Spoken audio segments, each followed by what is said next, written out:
किसान भाइयों, आप सभी का स्वागत है। आज हम एक गन्ने में लहसुन लगाने का नया तरीका दोबारा बताएंगे। कल हमने इस प्लाट को देखा था। लहसुन की बुआई अक्टूबर नवंबर में कर सकते हैं और गन्ने की बुआई सितंबर अक्टूबर में कर सकते हैं। गन्ने की लाइन से लाइन की दूरी 5 फीट रखी गई है। लहसुन के जो बीज की मात्रा है 150 से 200 केजी लहसुन लगता है।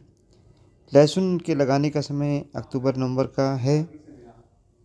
एसिडिक सॉइल ना हो बल्कि न्यूट्रल सॉइल होनी चाहिए। गन्ने की बुआई सितंबर अक्टूबर में करने के बाद फिर आप लहसुन लगा सकते हैं।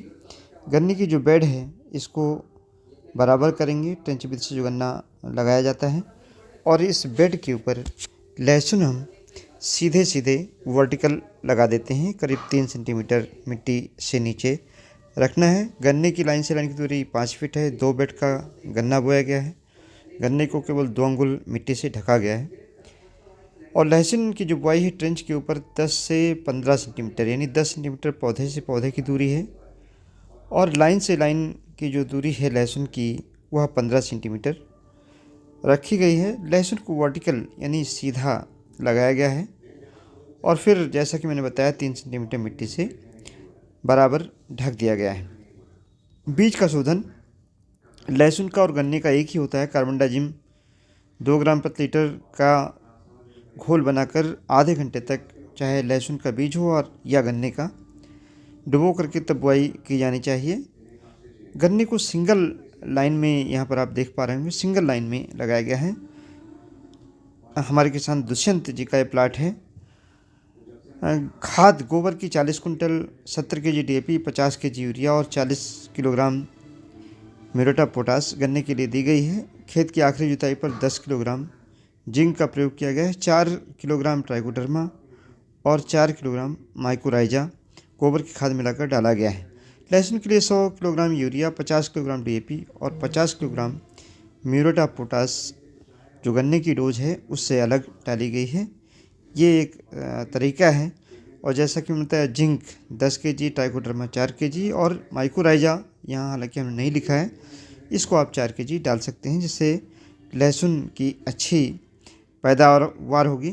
पहले गन्ना लगाना है, फिर समतल बेड के ऊपर लहसुन को लगाना है और लहसुन को लगाने के बाद 10 से 15 सेंटीमीटर मोटी पराली की बिछावन लहसुन के ऊपर डालनी है और इसको ड्रेंचिंग आप कर दें इमिडाक्लोप्रिड 2 ml प्रति लीटर की दर से और कार्बनडाजिम 2 ग्राम प्रति लीटर की दर से, जिससे कोई फफूंदी या कोई कीड़ा बीमारी लहसुन में न लगने पाए। धनिया को भी इसी तरीके से लगा सकते हैं, आलू लगा सकते हैं। और इसका जो फ़ायदा है कि बेड की तैयारी आपको बिल्कुल नहीं करनी पड़ेगी, इसकी बचत होगी। पराली के नीचे कोई भी घास नहीं उगती है। अगर घास आप वैसे ट्रेंच में गन्ना लगाते हैं तो घास सूख जाती है। 1 एकड़ की एक बार निराई गुड़ाई के लिए करीब 4,000 रुपये खर्चे होते हैं। और पराली के नीचे नमी बनी रहती है, मिट्टी भुरभुरी रहती है, जिससे बाद में लहसुन मोटा बनता है और नमी का ह्रास नहीं होता है। लहसुन की जो किस्में हैं इसमें यमुना, सफ़ेद, 1-2, एग्रीफाउंड, पार्वती, आर्टिचोक, एलिफेंट, इस तरीके की जो किस्में हैं इनको आप लगा सकते हैं।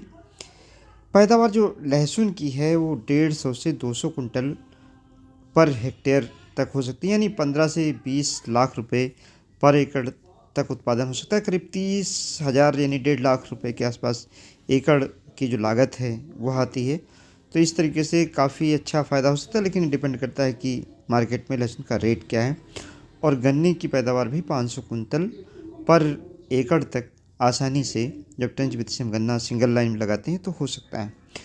इसमें निराई गुड़ाई की बचत हो जाती है, चूँकि जो लहसुन है इसमें anti bacterial, anti fungal property पाई जाती हैं, जिससे गन्ने में बीमारी बहुत कम लगती हैं।